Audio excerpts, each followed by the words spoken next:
he talked about David and Jonathan. And God, for some reason, wants to bring a reminder to the church about partnership. Amen? And as I was studying and I was reading, God just really opened me up to Naomi's story.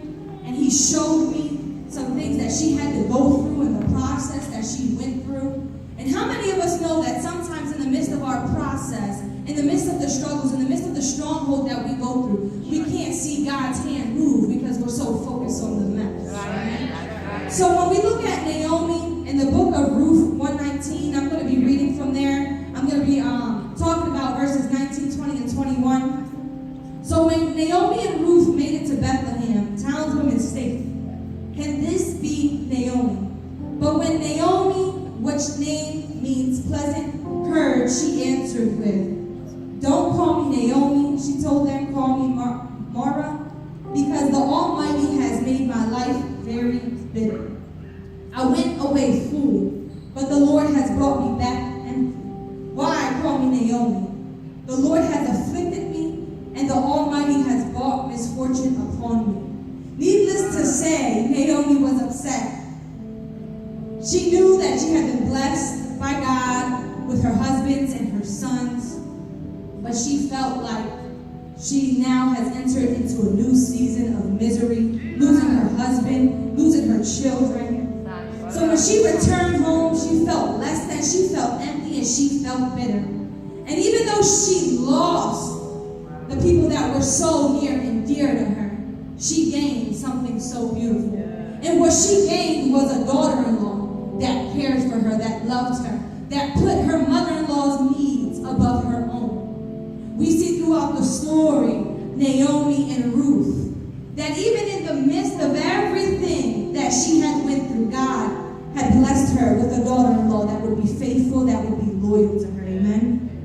And today I want to talk to you guys about agreement and the power of agreement. Whether it's in friendships, whether it's in marriage, whatever type of partnership it is, when God is involved, the type of strength that can come from the partnerships that you have. See, even Deacon Manny last week, he was preaching about what God wants to do, the new levels that he's trying to take you to, but you can't take with you the old stuff. You can't take with you the baggage to what God is trying to do in you. And even though Naomi's story was so sad and it was so tragic, even though God had to remove a few things for him to do his will, it was all for his glory. And when we look at Ruth, we see that Ruth was a model of loving kindness. She acts in ways that promote the well-being of others. She demonstrated it by going back to Moab, accompanying her mother-in-law to a foreign land when she had no obligation to her mother-in-law. She could have went back home to her hometown. She could have went and remarried, but she wanted to remain faithful to her mother-in-law. And even in the midst of this, she worked and she did some gleaning in the field, and she knew what the danger was, but she knew that she had to provide for her and her mother-in-law. She knew that working in the field wouldn't get her her social status. It wouldn't be elevated because it was a lower job. Amen? But she knew that she had to provide. We even see in Ruth's story that she agreed to Naomi's plan of marrying Boaz. And even after she married Boaz, she still provided her mother-in-law. I don't know if you guys are seeing this, but God is trying to show you there are people that he is putting around you to be faithful and loyal to you. See, tell the person next to you, I need a Ruth. I need a Ruth. I need a loyal friend. I need someone that's going to have my back no matter what. Amen? And we even see partnership within friendships and marriage. There has to be loyalty. And I want to call down my husband, Bobby, let's go down the stage, because I think the people they need to see this. And as they were worshiping, God was giving me two visions. And he gave me two separate visions. And he wanted me to show you something. Amen?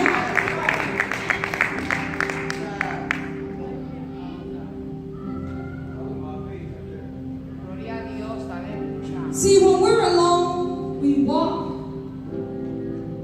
without direction sometimes, especially when we're going through depression and we're going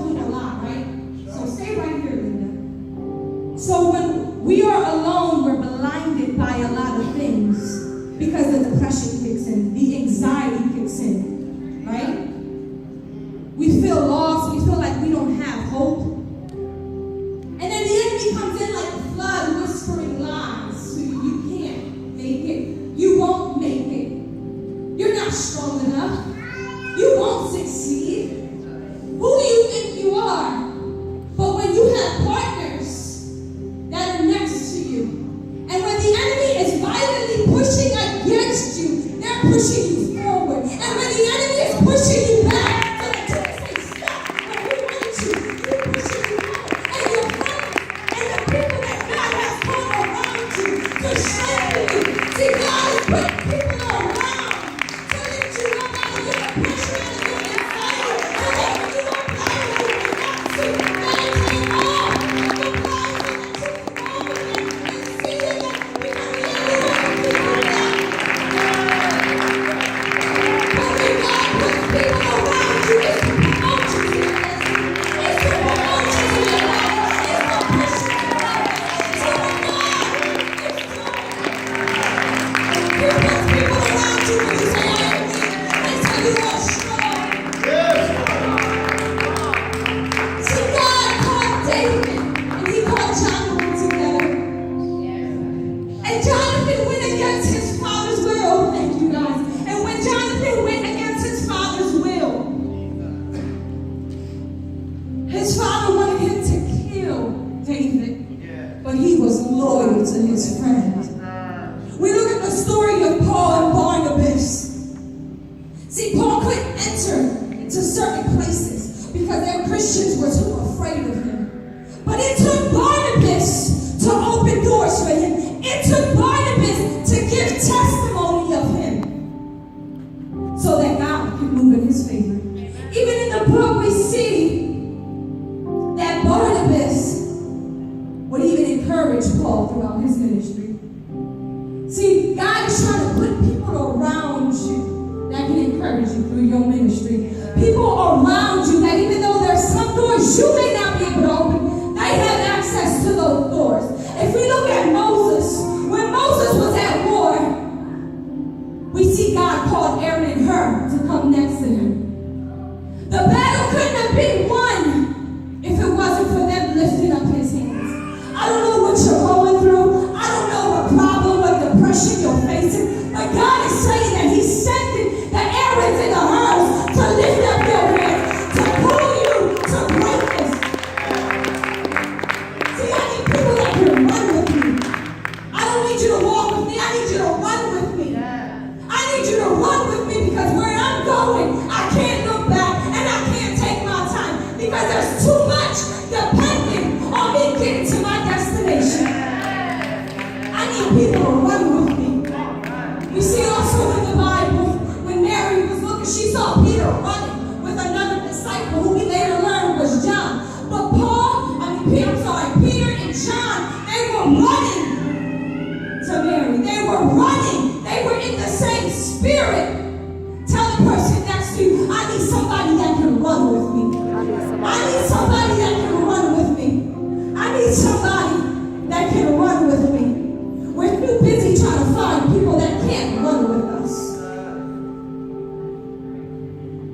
Can you imagine trying to run with somebody that ain't even in the right spirit as you are? That ain't in the same spirit as you? You're chasing Christianity and they're chasing Allah. You're chasing a clean life and they're chasing after the dope boy around the corner. You're chasing to better yourself and you can't better yourself because you're too busy surrounding yourself around people that can't push you, that can't catapult you to your purpose. See, I'm running after sanctification, but I can't run with somebody that's running in the flesh. I need somebody that's chasing after sanctification with me. I'm running after Jesus, and I can't run with someone who's running after the devil, doing the things that He has put in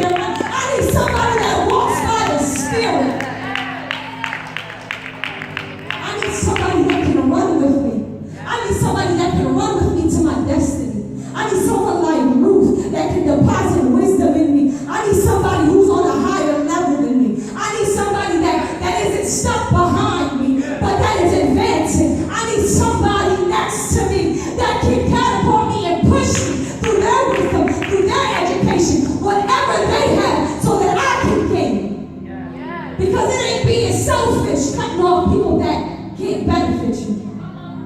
It ain't being selfish. Oh, woe to them. We feel so bad because we feel like we have to cater to them and their needs. But God needs you to cater to your needs before you can cater to anybody else. You can't help anybody if you are stuck in the same level that they are. See, if you want to help them, get right first. Get yourself together. But don't run with people who can't push you. You can't run next to nobody that you can't help people.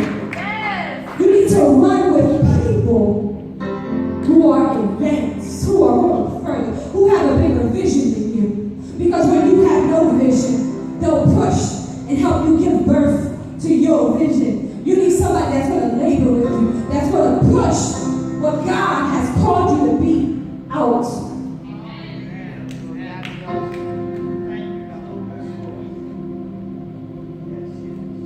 We look at the book of Proverbs 13:20. It says, walk with the wise and become wise, for a companion of fools suffers harm. Ecclesiastes 4:9-10 says, two are better than one, because they have a good return for their labor. Even if either of them fall down, one can help the other. But pity anyone who falls and has no one to help him up. Proverbs 27:17, iron sharpens iron, as so one person sharpens another. Proverbs 12:26 says, the righteous choose their friend carefully, but the way of the wicked leads them astray. God is speaking to us throughout the Bible about the friendships that we need to have. He doesn't want you walking with a fool, because destruction's going to come if you walk with a fool. I need people that can walk with me, that can run with me, that can push me. And as I was preparing this message, I said, God, why are we going back? Why are we looking back? Why are we going back to partnerships? I didn't want to go here. I didn't want to talk about this. I wanted to talk about something else, but God has his way, amen? I didn't want to preach the same thing, but sometimes we need repetition. So I said, okay, God, they need repetition. They need to hear your word again. You have to be careful who you surround yourself with. The Bible says a little leaveneth the whole lump. Meaning a little bit of sin will cause more sin. We have to be careful who we're running with. We have to be careful who we call our friend. We have to pray and ask God for discernment. Because the enemy comes clothed as a sheep, but in reality, they're devouring wolves. We have to be careful what type of relationships we get into. We have to be careful what type of partner we choose. We have to make sure that it is God choosing them, not us. Because in marriage, let me tell you something about marriage. Marriage takes a lot of work. It ain't easy. Because each individual is not perfect. And each individual has their own failures and strongholds.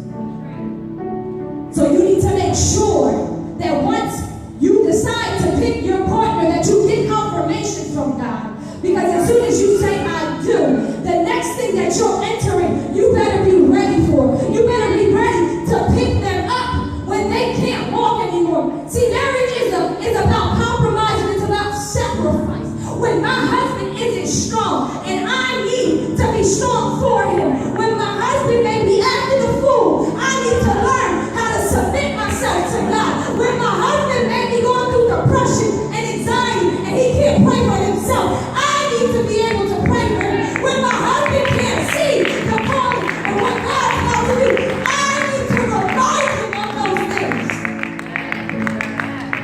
So for those of you that are not married, be wise in who you choose to be your companion.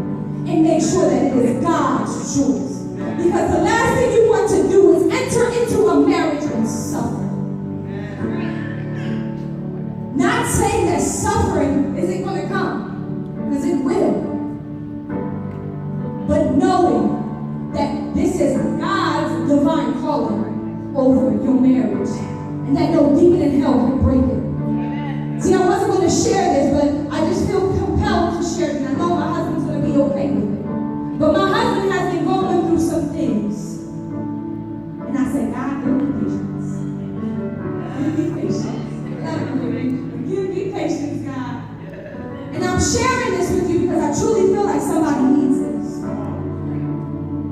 And I got frustrated. My mind started to picture something. We can't do this no more. You ain't strong enough. I had to encourage myself. Devil, get behind me, because the sacrifice is not husband and him. It's not for him. It's to benefit the children and me. The things my husband is going through, it's not because he's being selfish. It's because he loves me enough to make a better future for me and my children. I had to learn how to encourage myself and bind and rebuke every thought that the enemy has planted. And I said, no, devil, because this man that God gave me, he's mine. He is mine. I ain't going nowhere. See, you gotta be careful who you get into a relationship with. You need somebody that when you're at your worst, they can handle your worst. And when you're at your best, they can appreciate you at your best and at your worst.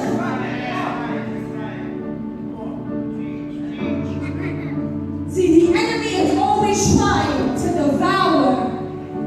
He knows if he can destroy a household, he can destroy the children, then the children can go and destroy the community.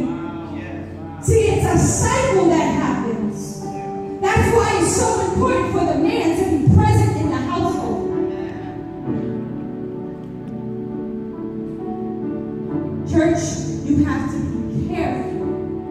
You have to be careful on who you choose to be your partner.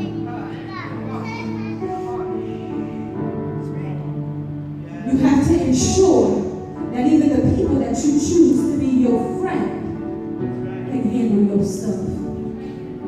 See, as the pastor's wife, I prayed and I prayed and I prayed for God to send me someone. And my husband knows that even in the beginning of our marriage in the ministry, we would always pray, God, send her someone that can understand. Because I love you all, but you guys can't understand some of the things that I go through as a pastor's wife. And sometimes it's hard because you got to hold in a lot. And I prayed and I prayed and I prayed. And it is only this year, 7 years in ministry, that God has started to open doors with women. I had to wait 7 years to find someone that I had just entered into a relationship with that can counsel me as a pastor's wife, that can help me as a pastor. Because not everyone can carry your stuff. You need to find someone that is more advanced than you. You have to find someone who is already where you want to be. And I share this with you, church, because God is trying to take the veil off your eyes. He's trying to make sure that you can see clearly. Because the friendships that you get involved with and the relationships that you get involved with can cause serious damage.